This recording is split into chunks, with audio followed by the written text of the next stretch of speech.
Bueno. Yo hoy me he levantado calentita y he dicho, voy a desfogar hablando de todo lo del rey. Porque ha salido una noticia diciendo que al final este hombre ni siquiera va a tener un juicio. Y me parece alucinante. Y de verdad que yo he intentado durante toda esta semana hacer una divulgación a propósito de todo lo que ha hecho este hombre que es ilegal. Pero es que es tan largo y hay tantas cosas que no puedo. No me da la vida. Así que en lugar de esa cronología que quería hacer de todo lo que ha hecho este hombre, pues vamos a ver las absurdeces totales de este caso. Porque absurdeces hay y muchas. Primera absurdez.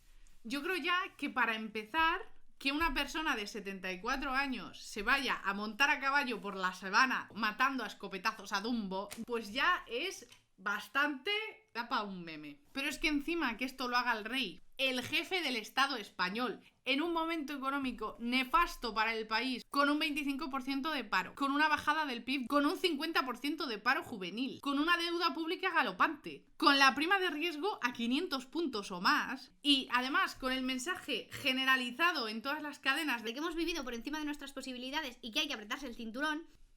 Pues hombre, es para reírse un poquito. Pero cónstese encima que nos enteramos porque el rey se cayó de la cama y se rompió la cadera. Y hubo que trasladarlo de urgencia a Madrid para que lo operaran los mejores médicos en una clínica obviamente privada, a coste obviamente también de los españoles. Esto además sumado al caso Noos con la hija del rey, sentada en el banquillo por corrupción, en 2012 dio básicamente al traste con todo el pacto de silencio que había en los medios en España por aquel entonces, en todo lo que concernía a la Casa Real. Recordemos que por aquel entonces solo se hablaba del nuevo modelito de Sofía o la nueva nariz de Leticia. Un rey cercano y queridísimo en la calle. Y a partir de aquí, de verdad que para los reyes ha ido un poco todo cuesta abajo sin frenos. Cada vez que salían en la tele, malo. Y digo bien los reyes porque, absurdez número 2, la abdicación de 2014 es un despropósito legal. Básicamente, el rey Juan Carlos estaba sumido en una espiral de impopularidad. Lo reflejaba el CIS cada encuesta.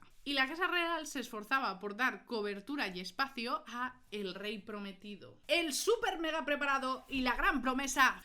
¡Felipe! Licenciado en Derecho, hablador fluido en inglés, francés, además de catalán, galego y euskera. Comandante de las Legiones del Norte y deportista olímpico. Vamos, todo lo que se podía pedir. El rey más preparado de la historia de España. El primero con una carrera. Y recordemos, el rey Juan Carlos terminaría por abdicar en él el 4 de junio de 2014. Yo además recuerdo ese discurso, por favor, que es que lo anunciaron a bombo y platillo a las 12 de la mañana todo el rato, todas las televisiones públicas. A las 12 pasa el rey, a las 12 pasa el rey. Y al final pasó a la 1:05 porque no hay nada más español que llegar tarde a tu propia fiesta. Pero la cuestión es que desde un punto de vista legal, esto está un poquito cogidito con pinzas. Técnicamente una persona no puede tener sucesores hasta que no se muere. Así que da igual, esto lo apañaron PP y PSOE, que sacaron una ley muy rápida, rapidito, para apañar las cosas, dejando a rey como Felipe y a rey emérito a Juan Carlos. Ahora teníamos 2 reyes. Y sin problema, sin problema, porque el PP y el PSOE a veces se llevan muy mal, pero en todo lo que concierne a la corona ahí son best friends forever, No tienen problema, están siempre de acuerdo. Y pasamos a la absurdez número 3, el ave a la Meca. Y es que el rey Juan Carlos, cuando era rey, pues era un rey muy campechano, muy de a pie. Un rey cercano y queridísimo en la calle. De hecho, la prensa, cuando salía en la tele, era justo por eso. Porque mira qué rey más guay que tenemos, no se codea con la realeza europea, sino que en vez de eso, se baja al barro ahí a conseguir buenos contratos, suculentos contratos para empresas españolas. Y resulta que en una de estas negociaciones, por allá del 2008, con el rey de Arabia Saudí, Abdullah bin Abdelaziz, y su hermano, porque por lo visto los reyes se llaman hermanos entre sí, ayudó a conseguir para el consorcio de empresas españolas un suculento contrato de 6.700 millones de euros para construir el ave de la Medina a la Meca. Y por sus servicios, el rey Abdullah le dio al rey Juan Carlos 100 millones de dólares. Yo de esto tengo dos cosas que no me dejan dormir. Primero, creo que es muy difícil entender cuántísimo dinero son 100 millones de dólares. Porque aquí hablamos de millones como si fueran, no sé, mandarinas. Pero para hacernos una idea, si equivalemos 1 euro a un segundo y hacemos una cuenta rápida con los 24.000 euros, que es el sueldo medio español, estoy segura que hay mucha gente que está viendo este vídeo y ni siquiera gana eso, con esos 24.000 euros tendríamos 6 horas y 40 minutos. Si hacemos la misma equivalencia entre un segundo y un euro con 100 millones, serían casi 53 años. Si extrapolamos esta conversación a comprar comida o darse unas vacaciones en la playa, pues imagínate cuantísimo dinero es. Pero segundo y más interesante, la Comisión del Rey no es pagada por las empresas que son las que se han beneficiado del buen servicio del buen rey español, no. La paga el Ministerio de Finanzas de Arabia Saudí. O sea que para Arabia Saudí, en vez de costarle 6.700 millones la obra, al final les ha costado 6.800 millones. Porque al rey le han dado 100 millones más. Pero... Normalmente la comisión la suele pagar la persona que se beneficia del servicio del rey, ¿no?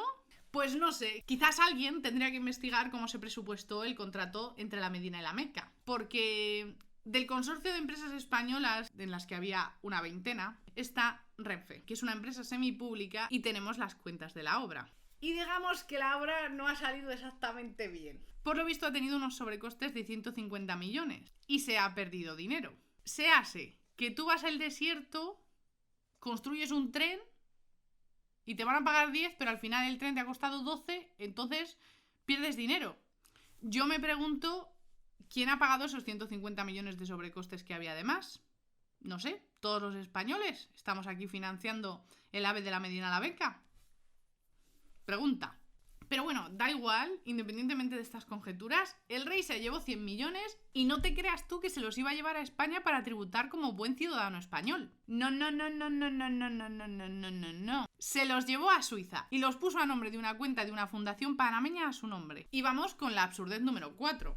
El rey de España Felipe y sus intentos por salir del paso de su padre. Y es que Felipe VI, cuando llegó al poder, tan preparado, tan correcto, tan ejemplar, tenía una agenda muy clara: devolver a la corona todo su resplandor y prestigio como personas intachables y modernizar la institución. Así que hizo unas cuantas medidas. Expulsó del título de la familia real a sus hermanas, cuñados y sobrinos, dejando solo a él, su mujer, sus 2 hijas, su padre y su madre. Dio un régimen severo de incompatibilidades, o sea, cosas que la familia real no podía hacer. Entre esas incompatibilidades, prohibió que se aceptaran regalos y prometió dar mayor transparencia para el presupuesto de Zarzuela. Lo que en verdad pasó de una línea al BOE a una página y media en PDF. Transparente, pero tampoco mucho. ¡Translúcido! El caso es que la cosa parecía ir a mejor con este rey tan preparado, hasta que fue a peor. Entre 2018 y 2019 empezaron a salir informaciones como setas a propósito del rey emérito. Que si salía una grabación de Corina diciendo que al rey le habían regalado 100 millones de euros y que no distinguía entre lo que es legal e ilegal. Que si en Suiza el fiscal especial anticorrupción estaba investigando al rey. Que si el presidente de la CNI, por entonces Sanz Roldán, había amenazado a Corina y a sus hijos por orden del rey. Y todo esto haciendo muchísimo ruido en la prensa española e internacional. Mientras la Fiscalía Anticorrupción española y la Audiencia Nacional estaban un poco ahí a ver qué hacían, como un pollo sin cabeza, dándose vueltas por Europa entre comisiones rogatorias, para ver si había que hacer algo con el rey. Y en 2020 la gota colmó el vaso con las nuevas informaciones que sacaba de Telegraph. Reveló que el rey Felipe VI,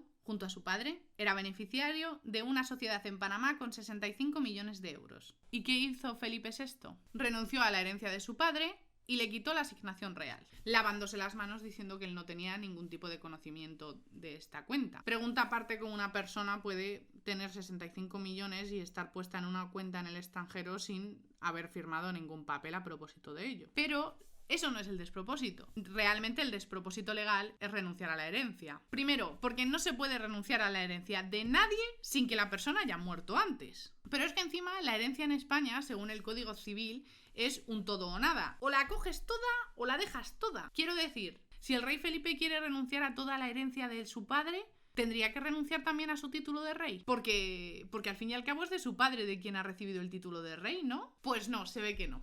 Porque se ve que el Código Civil tampoco le afecta mucho a los reyes. Pero esperar, que aún nos quedan más absurdeces. Esto se está quedando muy largo, lo sé, pero es que a mí esto me viene muy bien. Esto es terapia. Esto es terapia para mí. El caso es que España, en mitad de una fuerte pandemia por coronavirus, se estaba viviendo al mismo tiempo una crisis institucional sin precedentes en la jefatura del Estado. Parecía que las noticias solo hablaban de coronavirus y el rey. Coronavirus, rey. Coronavirus, rey. Coronavirus, rey. Y vaya que si la Casa Real le daba cobertura al rey Felipe VI y se esforzaba en meter debajo de la alfombra a Juan Carlos. Que si vamos a ver cómo cenan, mira que es que son como nosotros que comen en una mesa, que mira que el rey qué bueno que pide que den pan y leche para los pobres, como si fuera el siglo V. Pero claro, la justicia iba por su lado. Y aunque el rey emérito no se dejaba ver, el Tribunal Supremo y la Fiscalía de Delitos Económicos y Anticorrupción seguían investigando, a la vez que salían más informaciones del caso en Suiza y también en Inglaterra. Así que llegó un momento en el que el rey emérito dijo: yo me piro, vampiro. El 3 de agosto, con media España de vacaciones y hasta el culo porque vaya añito con el coronavirus, el rey emérito mandó una carta a su hijo. Una carta, ojo, ¡qué dignidad! Diciéndole que, dadas las informaciones que estaban saliendo de asunticos de su vida privada pasada, pues que se iba de España para no afectar al reinado de su hijo. Como me hacen caso, yo dimito. Que habría que pensar a lo mejor cómo de privado es que hagas un trabajo para España en representación de España porque eres rey de España y que luego te den una comisión y que esa comisión que has hecho por representar a España sea privada. Pero es que es eso, cuando tú eres rey las 24 horas del día, los 365 días del año. No existe un concepto realmente de privado porque tú eres rey hasta cuando cagas. Pero bueno. El caso es que se estaba haciendo un espectáculo bochornosísimo. Yo me acuerdo de los titulares aquí en Francia en plan: El rey de España se ha ido. Ay, se ha ido. No sabemos dónde está. Se ha fugado. Está en paradero desconocido. ¿Dónde estará el rey de España? Cuando lo sabía la mitad del Ministerio de Interior, obviamente, del supuesto gobierno más progresista de la historia de España. Porque obviamente el rey lleva su escolta, sus personas de confianza, sus representantes, sus jets privados y toda esa parafernalia. Y claro, esto lo paga el Estado, o sea, los españoles, o sea, tú. Pero da igual porque al final se supo por unas fotos que estaba en Emiratos Árabes Unidos. Juan Carlos I está en Abu Dhabi, capital de Emiratos Árabes Unidos. El rey Emirato le llamaremos. Y llegamos a la última absurdez. La ley es igual para todos. Aparentemente, Juan Carlos tiene una fortuna que el New York Times estima en 2.000 millones de euros que se encuentran repartidos en varios paraísos fiscales a lo largo de todo el globo. Lo que sí sabemos seguro es que al menos 100 millones estaban en Suiza, recibidos de esa mediación por un contrato que ganaron unas empresas españolas que al final terminó no siendo tan buen negocio, al menos para Renfe. Luego sabemos que a Juan Carlos se le han abierto 3 procedimientos judiciales en 3 países distintos y que además de investigársele por evasión fiscal y blanqueo de capitales, se le ha investigado también por cohecho, tráfico de influencia, extorsión y amenazas. Sabemos también que Juan Carlos ha reconocido tal fortuna y ha pagado en total algo más de 8 millones para regularizar su situación con Hacienda, de los 20 que tendría que pagar. Es que no es ni la mitad. Lo que sabríamos es que de Juan Carlos ser un hombre de a pie, este pago de los 8 millones no le valdría para cerrar la investigación judicial y su procedimiento y podría terminar en la cárcel. Ya que, como dice el Código Penal en el artículo 305, si tienes que pagar a Hacienda más de 120.000 euros y lo escondes y no lo pagas, eso es un delito y puedes acabar en la cárcel de 1 a 4 años. Y el pago de lo debido, una vez ya que la justicia te está investigando, no vale para librarte del delito. No. Sin embargo, los hombres de a pie no son reyes. No. A fortiori, lo que se sabe también es que gran parte de ese dinero, 8 millones, no viene de Juan Carlos, de sus cuentas, porque por lo visto tiene poco dinero en las cuentas declaradas en España, sino que es un préstamo de amigos y conocidos empresarios del rey. Conjetura sería ahora pensar a cambio de qué estos empresarios han dado esos 8 millones al rey. ¿O qué lo hacen? ¿Por la gentileza de su corazón? ¿Por la patria? Quizás alguien debería investigar también esto. Pero todo esto da igual al final. Primero da igual por la inviolabilidad del rey, del artículo 56.3 de la Constitución. Con ello, todo lo que el rey emérito dejase de hacer o hiciera antes del 4 de junio de 2014 no se puede ni siquiera investigar. Y de lo segundo, de lo que hiciera tras su abdicación, pues da igual también, porque después de haber estado investigando durante 2 años por parte de la Audiencia Nacional, la Fiscalía Anticorrupción, la Fiscalía contra Delitos Fiscales y el Tribunal Supremo, que yo en verdad creo que estaban rezando para que estirara la pata el rey y no tener que sacar esto, pues al final van a cerrar el caso igual. Porque al final... La justicia es igual para todos. Pero realmente no. Y aquí a mí ya se me acaba la risa y se me acaba la absurdez. Porque ¿hasta cuándo? ¿Cómo? ¿Y cuánto? Y así terminará la historia del primer rey de la democracia moderna española, Juan Carlos. El rey que aparentemente tanto luchó para que todos los españoles tuviéramos una democracia y un imperio de la ley, pero que la democracia española y su justicia fueron incapaces de juzgarle. Volverá a España, el rey no hará declaraciones, ni el rey emérito, obviamente. Posiblemente no se hablará oficialmente en ningún lado de esto, y obviamente tampoco habrá ningún tipo de comisión parlamentaria, con el beneplácito de PSOE, PP y Vox. Y eventualmente Juan Carlos morirá. Y tendrá un grandísimo funeral de Estado como le corresponde como jefe de Estado. Y quizás se dirá por los libros de historia al pasar 100 años, que a pesar de todo lo que se supo de su fortuna, de sus comisiones, nunca respondió por ello y nunca pidió perdón. Porque se ve que España primero es reino Borbón y luego una democracia donde hay ley. Te puedes suscribir. ¡Suscríbete!